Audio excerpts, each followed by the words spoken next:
వేకా jewellers వెలలేని Vaibhogam తరుగులేని నమ్మకం. ఇప్పుడు మన కాకినాడలో డిసెంబర్ 5న ఘనంగా ప్రారంభం కాబోతోంది. We are seeing an international smuggling of PDS rice. అనేక విషయాలు ఇప్పుడు ఇంటర్నేషనల్ గా కూడా క్వశ్చన్స్ రేజ్ చేస్తున్నారు. కనుక వాటన్నిటిని దృష్టిలో పెట్టుకుని పవన్ కళ్యాణ్ గారు it may turn out to be an international issue అని చెప్పడంలో ఎటువంటి అతిశయోక్తి లేదు. మనం ఎవరం కూడా ఇదేదో వారేదో మాట్లాడేశారు అనుకోవటానికి కూడా లేదు. మనం చూస్తున్నాం నాదెండ్ల మనోహర్ గారు సివిల్ సప్లైస్ మినిస్టర్ గా అనేక గోడౌన్ల మీద వారు ఇన్స్పెక్షన్ చేయటం, పెద్ద ఎత్తున అక్కడ పీడిఎస్ రైస్ దొరకటం, వాటన్నిటినీ కూడా ఇంచుమించుగా కాకినాడ పోర్టు నుండి వారు అక్కడ నుండి తరలించేస్తున్నారు అనేటువంటి విషయం ఇవన్నీ కూడా మనం చూసాం.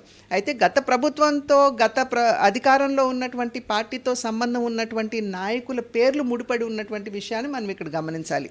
రాష్ట్రంలో జరుగుతున్నటువంటి అవినీతిని ప్రస్తావిస్తూ భారతీయ జనతా పార్టీ కూడా ఈ పీడిఎస్ రైస్ గురించి ప్రస్తావించినటువంటి విషయం మనందరికీ తెలుసు. కనుక భారతీయ జనతా పార్టీ ఎప్పుడు వెనకడుగు వేయలేదు ఇటువంటి అంశాల మీద గళం విప్పడానికి. అదేవిధంగా ఇవాళ పవన్ కళ్యాణ్ గారు కూడా ముందుకు వచ్చి దానికి బలం చేకూర్చడం అనేది ఇది నిజంగా ప్రతి ఒక్కరు కూడా గమనించవలసినటువంటి విషయం, స్వాగతించవలసిన. ప్రధానంగా ఏమిటంటే ఖచ్చితంగా కేంద్ర ప్రభుత్వానికి మేమందరం కూడా మా ధన్యవాదాలు తెలియజేయాలి. ఎందుకంటే పెద్ద సంఖ్యలో మనకి వనరులు ఇస్తున్నారు. అమరావతి డెవలప్మెంట్ కావచ్చు, పోలవరానికి సంబంధించి కావచ్చు, రోడ్ల డెవలప్మెంట్ కావచ్చు, పంచాయతీరాజ్ కింద రావాల్సినటువంటి కావచ్చు, లేకపోతే 15th ఫినాన్స్ కమిషన్ కింద గ్రామీణాభివృద్ధికి రావాల్సినటువంటి వనరులు కావచ్చు, పెద్ద ఎత్తున కేంద్ర ప్రభుత్వం వాటన్నిటినీ కూడా అందిస్తున్నటువంటి విషయం మనం ఖచ్చితంగా స్వాగతించాలి.